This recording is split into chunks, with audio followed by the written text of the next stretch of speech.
ಸುಗ್ರೀವಾಜ್ಞೆ. ರಾಮಾಯಣದಲ್ಲಿ ಬರುವ ವಾಲಿ ಮತ್ತು ಸುಗ್ರೀವರು ಅಣ್ಣ ತಮ್ಮಂದಿರು. ಇಬ್ಬರು ಬಹಳ ಅನ್ಯೋನ್ಯವಾಗಿರ್ತಾರೆ. ಆದರೆ ಕಾರಣಾಂತರದಿಂದ ವಾಲಿಗೆ ಸುಗ್ರೀವನ ಮೇಲೆ ಕೋಪ ಉಂಟಾಗುತ್ತೆ. ಕೊಲ್ಲಲು ಪ್ರಯತ್ನಿಸ್ತಾ ಇರ್ತಾನೆ. ಹಾಗೆ ಬಂದಾಗ ಸುಗ್ರೀವನು ಓಡಿ ಹೋಗುತ್ತಿರ್ತಾನೆ. ಹಾಗೆ ಓಡುತ್ತಾ ಓಡುತ್ತಾ ಬಹಳ ಪ್ರದೇಶಗಳನ್ನು ನೋಡ್ತಾ ಇರ್ತಾನೆ. ಅಲ್ಲಿ ಮಾಲ್ಯವಂತ ಎಂಬ ಬೆಟ್ಟ, ಕೆಲವು ವಿಶೇಷವಾದ ಸ್ಥಳಗಳು, ಅಲ್ಲಿಯ ಜನರ ರೀತಿ ನೀತಿ ಸಂಸ್ಕೃತಿ ವೇಷಭೂಷಣಗಳು, ಭಾಷೆ, ವಾತಾವರಣ, ಹೀಗೆ ಸಮಸ್ತವನ್ನು ತಿಳಿಸ್ತಾ ಇರ್ತಾನೆ. ಶ್ರೀರಾಮನು ಸುಗ್ರೀವನೊಂದಿಗೆ ಸ್ನೇಹ ಬೆಳೆಸ್ತಾನೆ. ಆಗ ಸುಗ್ರೀವನು ತನ್ನ ವಾನರ ಸೈನ್ಯವನ್ನು 4 ಭಾಗಗಳನ್ನಾಗಿ ಮಾಡಿ 4 ದಿಕ್ಕುಗಳಿಗೂ ಕಳಿಸ್ತಾನೆ.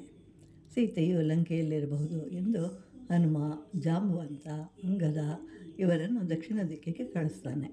ಹಾಗೆ ಹೋಗುವಾಗ ಸುಗ್ರೀವನು ಎಲ್ಲರಿಗೂ ಸೀತೆಯನ್ನು ಕರೆತರಬೇಕು, ಇಲ್ಲವಾದರೆ ನಾನು ಅವರನ್ನು ಕೊಲ್ತೇನೆ ಅಂತ ಹೇಳಿರ್ತಾನೆ. ದಕ್ಷಿಣ ದಿಕ್ಕಿಗೆ ಹೋದ ವಾನರ ಸೈನ್ಯವು ಸೀತೆಯು ಎಲ್ಲಿರುವಳು ಎಂದು ತಿಳಿಯಲು ಸಾಧ್ಯವಾಗಲಿಲ್ಲ. ಮುಂದೆ ಹೋಗೋಣ ಎಂದಾಗ ಅಲ್ಲಿ ಸಮುದ್ರವಿದೆ, ಅದನ್ನು ದಾಟುವುದು ಅಸಾಧ್ಯ. ಹಾಗೆ ಮುಂದೆ ಹೋಗಲು ಆಗುವುದಿಲ್ಲ. ಹಾಗಾದರೆ ಸೀತೆ ಸಿಗುವುದಿಲ್ಲ.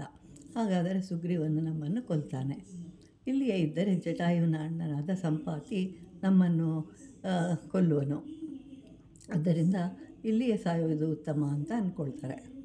ಈ ರೀತಿಯಾದ ಆಜ್ಞೆಯನ್ನು ಕೇಳಿ ಸುಗ್ರೀವಾಜ್ಞೆ ಅನ್ನುವ ಮಾತು ಬಂತು. ಸುಗ್ರೀವನು ರಾಜನಲ್ಲ, ಅವನು ಒಬ್ಬ ವಾನರ. ಆದರೂ ಶ್ರೀರಾಮನು ಮಾನವನು. ಹೀಗೆ ಇದ್ದಾಗಲೂ ಸುಗ್ರೀವಾಜ್ಞೆ ಎಂದು ಲೋಕದಲ್ಲಿ ಪ್ರಚಲಿತದಲ್ಲಿದೆ. ಹೀಗೆ ರಾಮಾಯಣವು ವಾನರನಿಗೂ ಉನ್ನತವಾದ ಸ್ಥಾನವನ್ನು ನೀಡಿದೆ. ಯುಗಗಳು ಬದಲಾದವು, ಆದರೂ ಸುಗ್ರೀವಾಜ್ಞೆ ಎಂಬ ಪದದ ಬಳಕೆ ಹಾಗೆಯೇ ಇದೆ. ಸುಗ್ರೀವ ವಾಲಿ ಕೊಲ್ಲುವನು ಎಂದುಕೊಂಡು ಹಾಗೆ ಓಡುತ್ತಿರುವಾಗ ತಾನು ಎಲ್ಲಿರುವೆನು ಎಂದು ತಿಳಿಯದಷ್ಟು ವೇಗವಾಗಿ ಓಡ್ತಾ ಇರ್ತಾನೆ.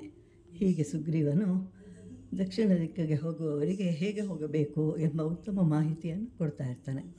ಆಗ ರಾಮನು ಸುಗ್ರೀವನನ್ನು ಕೇಳ್ತಾನೆ. ಆಗ ಸುಗ್ರೀವ, ರಾಮ, ನೀನು ಕ್ಷತ್ರಿಯನು, ನಿಮಗೆ ಧೈರ್ಯವು ಹೆಚ್ಚು, ನಾವು ವಾನರರು, ಭಯ ಹೆಚ್ಚು. ಅಲ್ಲದೆ ವಾಲಿ ಪರಾಕ್ರಮಶಾಲಿ. ಅಲ್ಲದೆ ಅವನ ಬಳಿ ಮಾಲೆಯೊಂದು ಇದೆ, ಅದು ಯಾರು ಧರಿಸುವರೋ ಅವರಿಗೆ ಎದುರಾಳಿಯ ಶಾರದ ಶಕ್ತಿ ವಾಲಿಗೆ ಹೋಗುತ್ತದೆ. ಆದ್ದರಿಂದ ಅವನನ್ನು ಗೆಲ್ಲಲು ಅಸಾಧ್ಯ ಅಂತ ಹೇಳ್ತಾನೆ.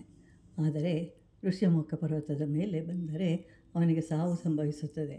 ಆದ್ದರಿಂದ ನಾನು ಅಲ್ಲಿಯೇ ಇರುವೆನು ಅಂತ ಹೇಳ್ತಾನೆ. ಹೀಗೆ ನಮ್ಮ ಜೀವನದಲ್ಲಿಯೂ ಕೂಡ ನಮ್ಮಲ್ಲಿಯೇ ಇರುವ ದೇವರನ್ನು ಕಾಣದೆ ಎಲ್ಲೋ ಹುಡುಕುತ್ತೇವೆ. ಏಕೆಂದರೆ ಋಷ್ಯಮುಖ ಪರ್ವತವು ಅವನಿದ್ದ ಸ್ಥಳದಿಂದ ಸ್ವಲ್ಪವೇ ದೂರದಲ್ಲಿತ್ತು. ಅದನ್ನು ತಿಳಿಯದೆ ಭೂಮಂಡಲವನ್ನೆಲ್ಲ ಸುತ್ತಿದನು.